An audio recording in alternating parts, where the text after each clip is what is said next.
Hello from sunny Vancouver. My name is Artem Babaian from the University of British Columbia. Today I'd like to share with you my passion project for the last 3 years. I recently published parts of this work in Cell Reports, and I encourage you to check out that paper for a careful read.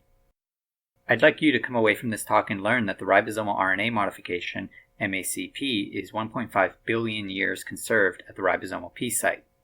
This modification is substoichiometrically lost in many human cancers. Loss of m1acp may be a driver of tumor proliferation. In humans, the ribosome RNA protein complex is made up of 4 ribosomal RNAs decorated with about 80 proteins. The heart of the ribosome is its rRNA core, which is responsible for catalyzing protein synthesis.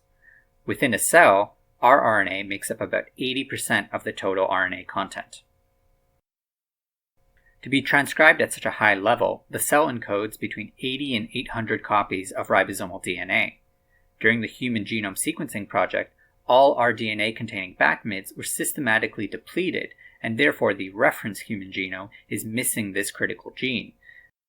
This means that all huge sequencing consortium projects, like the 1000 Genomes Project and TCGA, have systematically ignored rDNA variation. In recent years, several seminal papers have demonstrated that not all ribosomes are created equal. This ribosomal heterogeneity leads to differential translational responses. One message, many interpretations.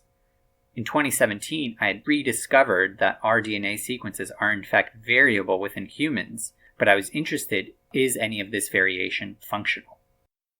To address this question, I proposed the rRNA Oncogene Hypothesis. Suppose that a human cancer is a natural evolutionary experiment. If there exists functional rRNA variants altering tumor fitness, I would see selection for those alleles in cancer evolution. As a simple experiment, I compared RNA-seq from 66 colorectal carcinoma tumors to 66 patient-matched normal controls. A clear null example, 28S59G-A, is a very common polymorphism in humans. You can see here that the cancer versus normal change in expressed allele frequency is drifting around 0, meaning neither allele is selected. When I saw this figure, it changed the course of my Ph.D. There's a single nucleotide which was strongly favored in tumors at a p-value of 10 to the negative 8. This was present in 44% of tumors. I like to make the comparison when explaining this that the well-known KRAS G12 mutations affect only 36% of CRC tumors. This is an enormous effect size in cancer. What became immediately obvious is that this is not a usual genetic variation. First, there is no variation at the level of DNA, only at the RNA sequence. This is because there is not a uridine at this position. Instead, the RNA is hypermodified to 1-methyl-3-aminocarboxylpropyl pseudouridine, or m1acp. So what is occurring is that the ACP modification disrupts normal Watson-Crick base pairing, and during reverse transcription, this results in an RNA-seq error signature.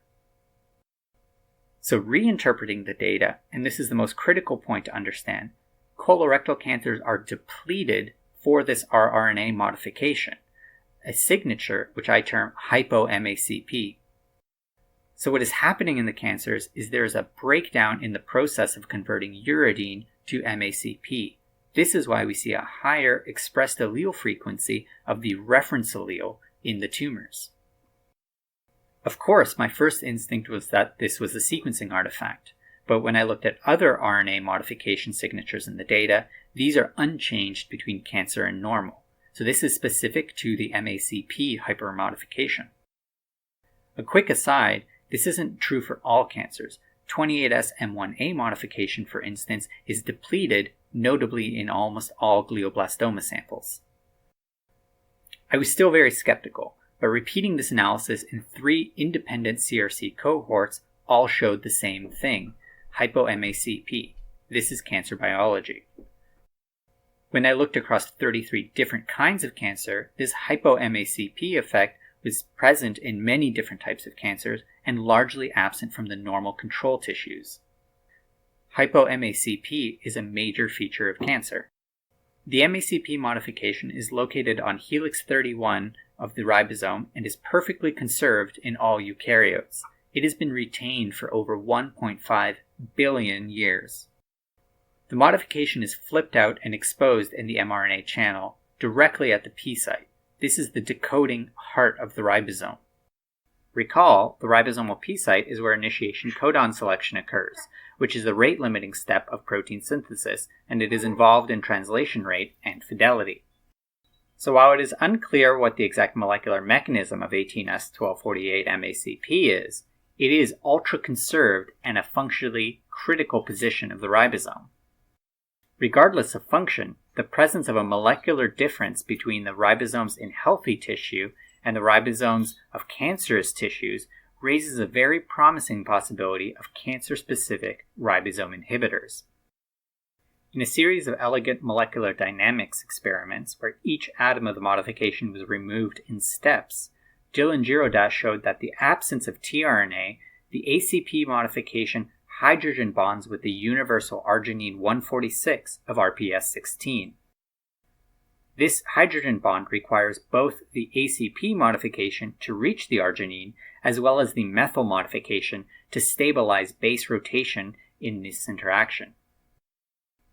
With P site tRNA present, the ACP group helps stabilize the decoding tRNA, an interaction which surprisingly depends strongly on the 1-methyl modification being present.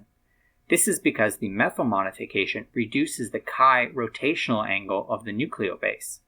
Together, this implicates 18S1248 MACP in an ancient tRNA-mRNA decoding function, but the exact functional consequences of this interaction remains to be elucidated. Computational data is fantastic, but I wanted to see this phenomenon in my own hands. I invented a simple RT-PCR-based assay called aminocarboxyl-propyl RT-PCR, and using this RT-PCR assay, I could rapidly measure RNA modification from a sample in an afternoon.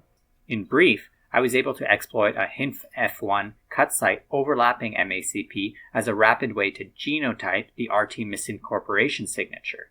The ratio between modified and unmodified alleles in the PCR products tells me how much modification is present. With a very bright co-op student, Sarah Jondovic, we were able to show that the RT-PCR assay is highly reproducible across biological and technical replicates. An important note, though, is that the choice of RT enzyme strongly influences the MACP error signature and needs to be carefully controlled to account for this. This is actually also seen in the RNA-seq experiments, where baseline MACP signatures vary between sequencing centers or even batches of samples. The emphasis here is that you should be very careful with how you interpret RNA modification signatures. Each experiment needs to be well controlled so that you can make a sound conclusion about the modification. So applying the RT-PCR assay in a controlled manner, I could recapitulate the variation in MACP modification levels I saw in patient tumors in CRC cell lines. Next, to better understand the molecular consequences of ACP modification, I generated a CRISPR-Cas9 knockout of the ACP transferase TSR3, which has been shown to deposit ACP at 18S1248. Together with Igor Minia in Berlin, we could now study the multi-omics signature of our 2 homozygous knockouts and 1 heterozygous knockout in comparison to wild-type controls. For this, we performed RNA-seq, ribo-seq, and proteomics. As a further validation, we could compare our data to multi-omic analysis of 110 CRC tumors. We could clearly demonstrate that both by RT-PCR assay as well as by RNA-seq, that TSR3 is necessary for depositing all of the ACP modification on 18S1248. While we didn't see a gross phenotype in the cells, there was a hyperproliferation signature in TSR3 knockout cells, and this matched the hyperproliferation gene signature in the CRC CPTAC tumors. So while we haven't perfectly resolved the causative chain of events leading to this gene signature, it appears that the presence of ACP modification is in fact conferring some tumor suppressive functions in vitro and in vivo. In conclusion, I hope that you have a new appreciation for our strange friend, 1-methyl-3-aminocarboxyl-propyl pseudouridine, a highly conserved rRNA modification at the heart of the ribosome. I see this research as a starting point for a very interesting story linked to tumorigenesis, although the exact mechanism connecting the dots remains to be elucidated. Thank you for joining me in this journey.